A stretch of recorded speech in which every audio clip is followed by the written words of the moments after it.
We're reading the Beis Halevi on Anava. We're on the overview still. How can I do it? One may wonder, I am a gifted person, I am a superior Torah scholar, I am an erudite, an outstanding orator, I am wealthy, everyone admires me. How can I be humble?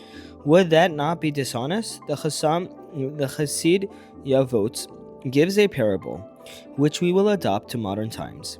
There were two friends, slum dwellers, both of whom became millionaires. Naturally, they used their newfound riches to build homes in a more suitable neighborhoods. One of them liked rustic surroundings, and he moved to a small town in a farming community. He was by far the richest in the town, and his neighbors treated him accordingly. The respect and admiration went to his head, and he grew more and more taken with himself. Humility had no place in his swollen self-image.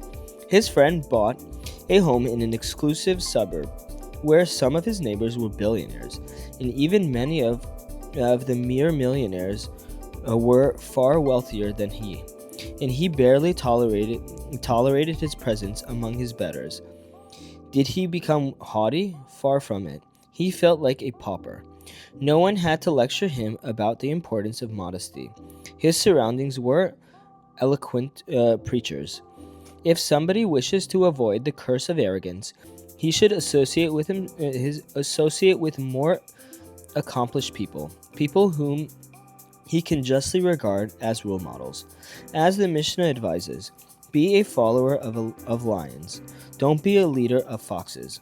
A person who wishes to grow in Torah should associate with Talmid Chachamim, people who are scrupulous in their performance of the mitzvot and are serious about their Yir Shemayim. He should dwell on the greatness of Hashem, as the prophet Yosef urged.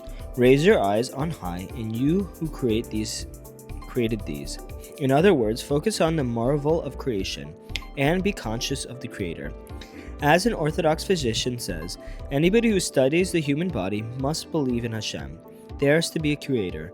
Once a person recognizes that he is a creature of Hashem, and the next step is to inculcate the desire to receive the privilege of serving him and doing his part to advance Hashem's goal for Klal Yisrael and the world. None of us is an Avram or a Moshe, but we can strive to follow their example. Rav Yochanan Perlow was a Staliner Rebbe in Belarus before World War II. He barely survived, and nearly all of his family had been murdered. He was the only living member of the illustrious Karl and Stalin dynasty. After the war, he wished to serve Hashem in anonymity and as a simple Jew.